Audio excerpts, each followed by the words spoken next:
Ok, alors voilà, vous allez ouvrir la version PSD les versions PSD des images. Donc qu'est-ce qu'on avait? On avait la tasse de thé, on avait la bière et on a la tasse sur laquelle on a fait une petite baguette magique. Voilà, tous ces trois-là, je les ouvre. Elles sont là, dans des onglets.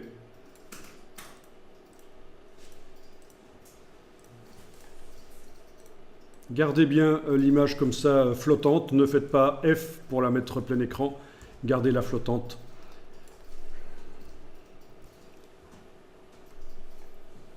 Bon, vous allez dans le menu Fenêtre.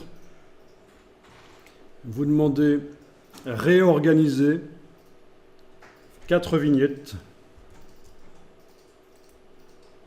Et ça vous fait les images séparées.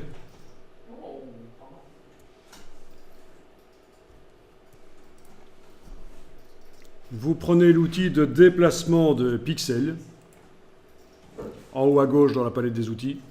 Enfin, ma palette des outils est en 2 colonnes, donc c'est forcément en haut à gauche. L'outil de déplacement. Et vous avez ici dans les options la sélection automatique du groupe. Faites ça. À la place de sélection automatique décochée, vous le cochez. Et vous choisissez à la place de calque, vous choisissez groupe. Vous allez comprendre à quoi ça correspond si vous ne connaissez pas encore ça. C'est avec le calque? Normalement, vous avez un groupe dans la palette des calques et on va le déplacer le groupe en fait. Oui, vous avez un groupe, c'est ce qu'on avait demandé.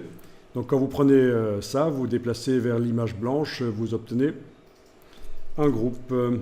C'est le groupe qui a été transporté. Je vérifie avec la palette des calques. Dans l'image blanche, c'est bien le groupe qui est là. On fait la même chose avec les autres images. On déplace les groupes.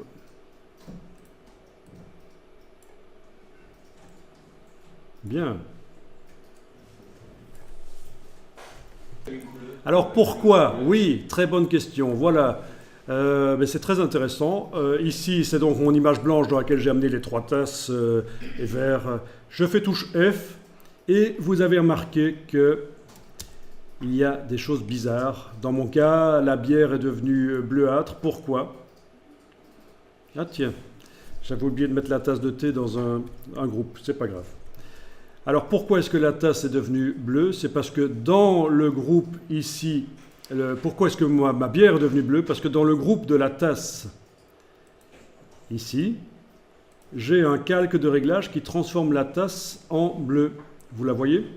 Alors concentrez-vous, regardez bien, vous allez comprendre, c'est assez facile. Quand on met un calque de réglage dans un groupe, il agit sur le contenu qui se trouve en dessous, bien sûr, mais aussi sur les autres groupes qui se trouvent en dessous, notamment ma bière qui est là. Le groupe d'en dessous, c'est la bière. Donc le calque de réglage, en quelque sorte, de la tasse, le calque de réglage qui est là, déborde en quelque sorte sur tout ce qui se trouve en dessous de lui. Pour arriver à faire en sorte qu'il n'agisse que sur le contenu du groupe, il faut sélectionner le groupe, comme ça, et à la place de transfert, vous mettez normal. Et voilà, la bière est redevenue avec ses bonnes couleurs. Donc ça, c'est une bonne astuce. Un calque de réglage dans un groupe, si vous voulez qu'il n'agisse pas sur tout ce qui se trouve en dessous de lui, en dehors du groupe, il faut que le groupe soit passé en mode normal au lieu de transfert. Voilà.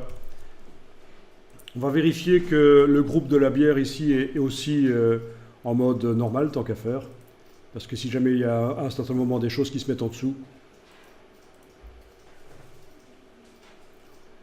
au moins le calque de réglage ici ne modifiera pas ce qui se trouve en dessous. Le groupe en mode normal au lieu de transfert. Et ici, je vais demander que la tasse de thé aille aussi dans un groupe. Nouveau groupe d'après des calques. Ok, c'était un oubli de ma part, voilà. Alors je peux les nommer, si je veux. En double-cliquant sur le nom, on peut renommer si on veut les groupes.